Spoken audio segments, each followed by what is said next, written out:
Queridos hermanos, estamos celebrando este viernes de la segunda semana de Pascua. Vamos a leer el texto del Evangelio según San Juan. Jesús atravesó el mar de Galilea llamado Tiberíades. Lo seguía una gran multitud. Al ver los signos que hacía curando a los enfermos, Jesús subió a la montaña y se sentó allí con sus discípulos. Se acercaba la Pascua, la fiesta de los judíos. Al levantar los ojos, Jesús vio una gran multitud que acudía a él y dijo a Felipe: ¿Dónde compraremos pan para darles de comer? Él decía esto para ponerlo a prueba, porque sabía bien lo que iba a hacer. Felipe le respondió: 200 denarios no bastarían para que cada uno pudiera comer un pedazo de pan. Uno de sus discípulos, Andrés, el hermano de Simón Pedro, le dijo: Aquí hay un niño que tiene 5 panes de cebada y 2 pescados. Pero, ¿qué es esto para tanta gente? Jesús le respondió: Háganlos sentar. Había mucho pasto en ese lugar. Todos se sentaron y eran unos 5.000 hombres. Jesús tomó los panes, dio gracias y los distribuyó a los que estaban sentados. Lo mismo hizo con los pescados, dándoles todo lo que quisieron. Cuando todos quedaron satisfechos, Jesús dijo a sus discípulos: Recojan los pedazos que sobran para que no se pierda nada. Los recogieron y llenaron 12 canastas con los pedazos que sobraron de los 5 panes de cebada. Al ver el signo que Jesús acababa de hacer, la gente decía: Este es verdaderamente el profeta que debía venir al mundo. Jesús, sabiendo que querían apoderarse de él para hacerlo rey, se retiró otra vez solo a la montaña. Palabra del Señor. Gloria a ti, Señor Jesús. Queridos hermanos, estamos celebrando este viernes de la segunda semana de Pascua. El texto del Evangelio nos presenta este milagro portentoso que hace Jesús, en el que les da de comer a 5.000 hombres. Grandes multitudes lo seguían. Ya muchos habían escuchado hablar de sus milagros, habían escuchado hablar de sus enseñanzas, de los grandes prodigios que realizaba, y la gente iba tras él. Imaginemos lo que debe haber sido en aquella época, que de pronto en las márgenes del mar de Galilea, del mar de Tiberíades, se juntase alrededor de Jesús 5.000 personas. Jesús, que sabe lo que va a hacer, le pregunta a Felipe ¿qué van a hacer con tanta gente? Si tienen algo para comer. Felipe le dice: con 200 denarios. Un denario era el sueldo de un día, pero difícilmente esos 200 denarios podrían alcanzar para dar de comer a 5.000 hombres, sin contar a las mujeres y a los niños. Lo cierto que aparece Andrés, el hermano de Simón, y le dice: bueno, acá hay un niño que tiene unos panes y unos pescados, pero ¿qué es esto para tanta gente? Y Jesús, que ya sabía lo que iba a hacer, los hace sentar y empieza a distribuir, empieza a multiplicar los panes y los pescados. Comieron hasta saciarse. Jesús les pide a los apóstoles que recojan todo lo que sobraba, y así lo hicieron los discípulos. Este milagro portentoso que Jesús realiza nos invita, en primer lugar, a reconocer su divinidad. Él es verdaderamente Dios y es capaz de obrar estos prodigios que humanamente sobrepasan todo lo que uno puede imaginar o lo que podamos llegar a pensar. Pero hay un detalle escondido en este texto.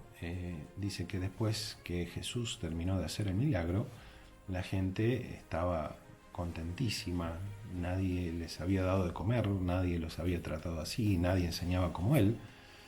Y entonces Jesús, sabiendo que lo estaban buscando, dice que se escapa, se va a la soledad del monte, dice, sabiendo que lo querían hacer rey.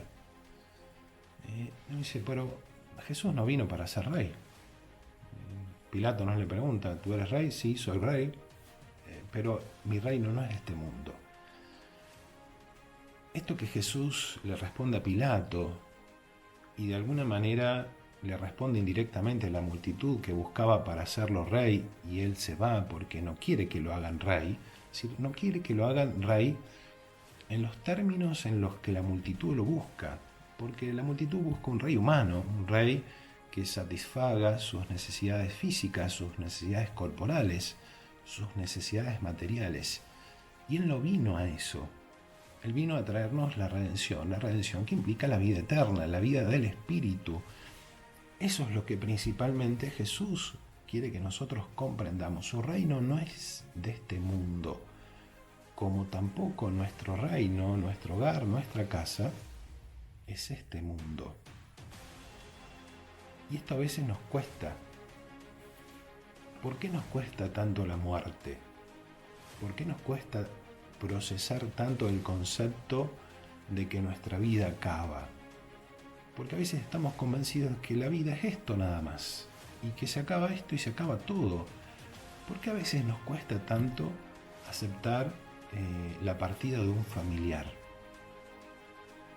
Si tenemos fe y tenemos la certeza de que hay una vida después de esta muerte, qué mayor alegría, en primer lugar, de proveer todo lo necesario para que algún amigo o familiar que está en una situación de enfermedad grave o ya anciano pueda tener los sacramentos para proveerle aquello que le va a asegurar la vida verdadera. En primer lugar, que como cristianos a veces lo hemos perdido, ese concepto, no vamos a llamar al cura porque se va a asustar el enfermo, y entonces si se asusta no vaya a ser que se muera del susto cuando lo vea el cura. Si la muerte física no tiene nada que ver con la muerte espiritual, la muerte del alma es lo peor que nos puede pasar, eso es para siempre. Si nosotros comprendiéramos que nuestra vida definitiva no es esta, también ayudaríamos a nuestros familiares a bien morir. Y también nosotros nos prepararíamos para bien morir, disponiendo nuestra alma para todas las cosas necesarias para esa vida verdadera, esa vida que es la vida sin fin. No sé si en varias ocasiones habrán escuchado cuando muere alguna persona católica, que se suele decir a veces en los ambientes católicos, volvió a la casa del Padre. Murió, volvió a la casa del Padre, retornó a la casa del Padre. ¿Qué significa esto? Si nuestra casa no es esta, nuestro hogar no está aquí, nuestro hogar está junto a Dios. Hoy comenzamos la novena al Divino Señor de Renca.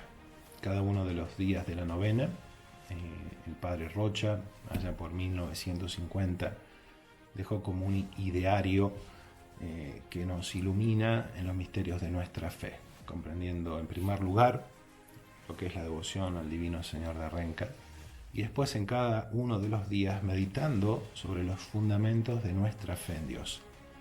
Cada uno de estos días vamos a ir meditando algunos de estos aspectos, que también nuestra devoción al Divino Señor de Renca nos ayude a crecer en la fe, a comprender el misterio de nuestra redención que pasa necesariamente por la cruz. Y en este gozo de la Pascua también comprendamos ese gran misterio del gozo de que Jesús ha resucitado y nos ha obtenido la vida eterna.